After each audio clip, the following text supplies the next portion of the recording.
Hello, Haifa, and welcome to ITP.net Studios. Hi, Sarah, and thanks for having me today. So, Haifa, let's start with looking at the bigger picture here and with an overview of what the current threat landscape looks like. Yes. So today's threat landscape is fundamentally characterized by social engineering. Social engineering is a deception technique used by cyber criminals to manipulate individuals into sharing sensitive information or sharing their personal information that may be used for fraudulent purposes. Today, more than 99% of threats require human interaction to be successful, and that's what makes social engineering a key tool for threat actors today. Threat actors are more and more targeting on people and not the infrastructure anymore.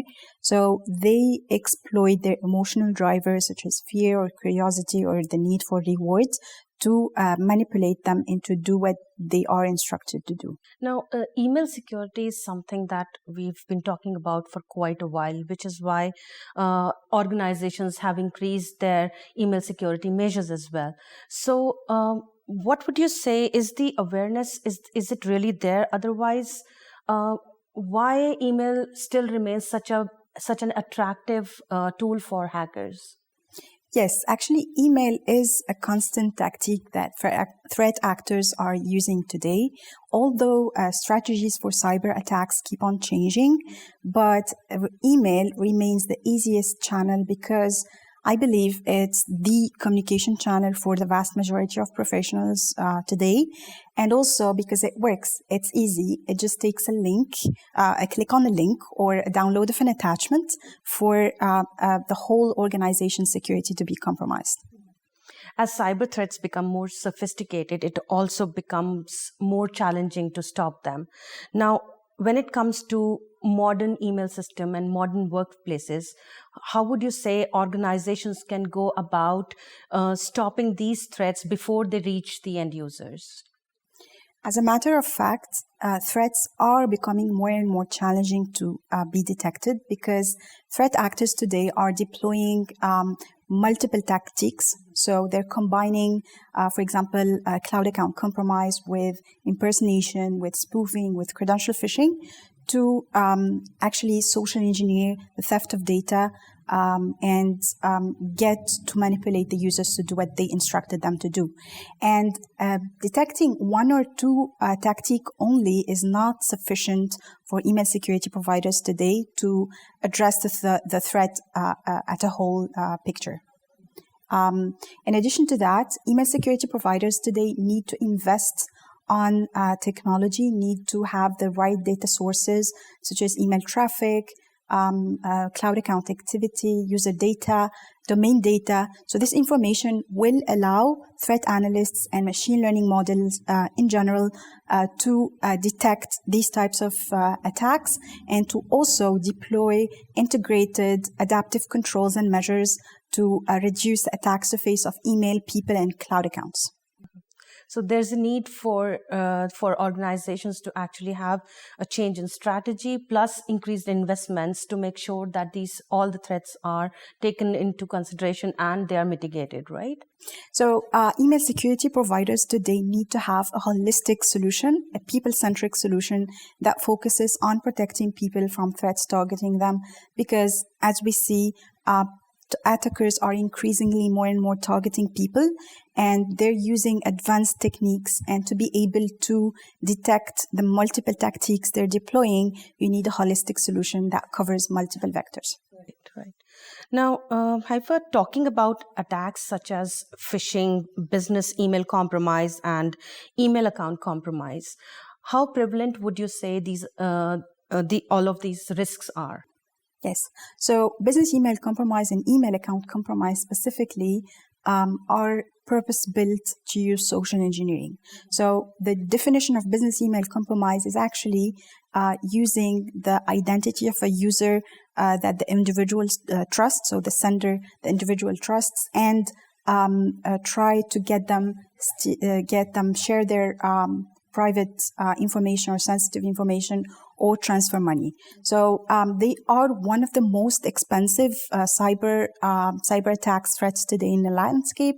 And according to FBI, basically, this threat has costed organizations across the world more than $26 billion in 5 years. That's according to FBI, and that's only amongst 26,000 reported incidents. So there's for sure much more incidents that do not get publicly reported, and there's definitely a higher financial loss from business email compromise.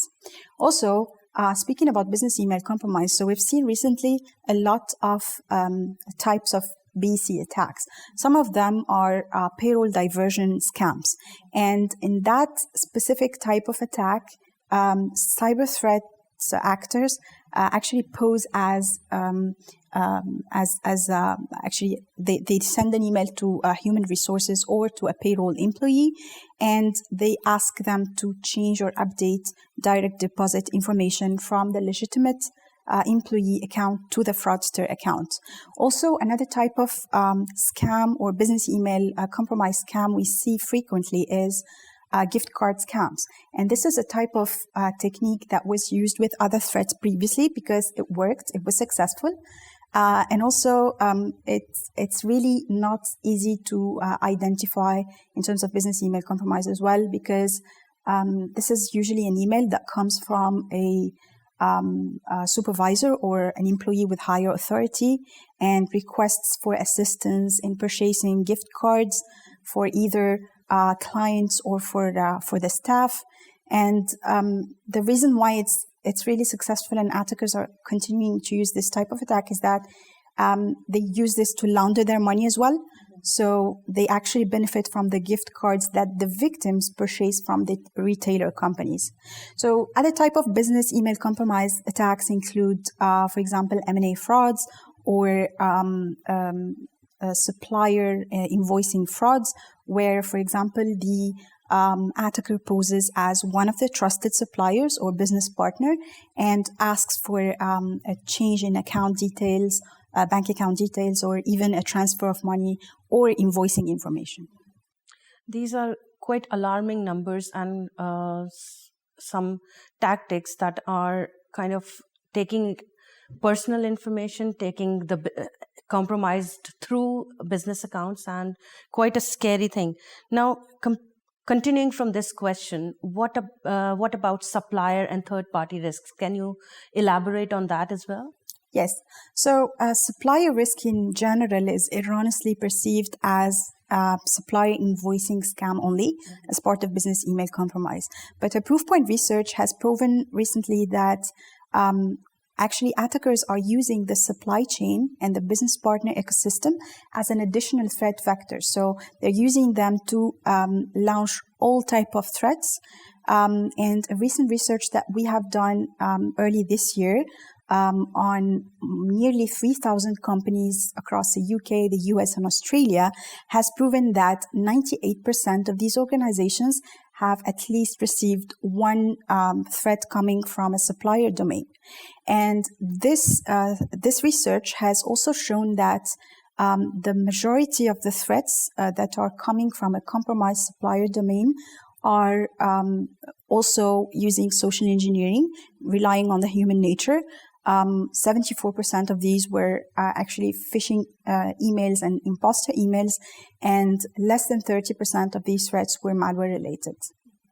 And I think that's where awareness plays a big part, because I've myself received emails which seem like my IT team or the HR team is sending me an email, but I do know that this kind of communication. So I know not everyone is aware of that. So it is a scary situation that requires a lot of awareness on the employee's part, right? Yes. Exactly. I believe that training users today and increasing their cyber security awareness is vital in protecting organizations from threats targeting them.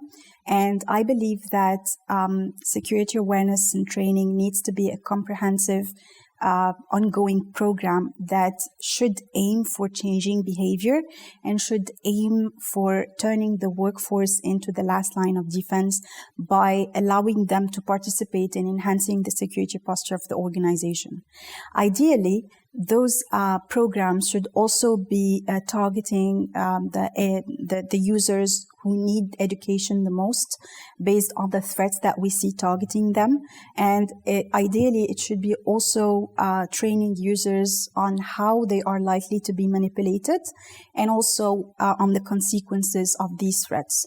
So, and another thing that most employees think is that training and security awareness is a check-in-the-box task that is boring. So we need to make sure we equip them with a variety of content that to provide them a rich experience and to make sure that they start actually reporting threats. They're able to spot suspicious emails and they start reporting them to the security personnel.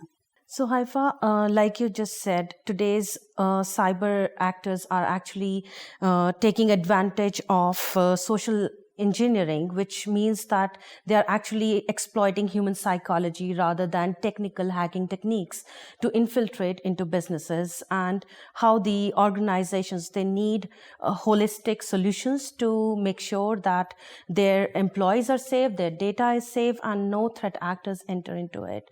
And thank you so much for joining us today. Thank you, Sarah. More than 90% of threats are delivered via email. Email-based attacks have clearly reached unimaginable power that threatens all organizations, and one of the biggest weaknesses lies in the human factor and the lack of awareness. Clearly, this is a topic that deserves immediate attention.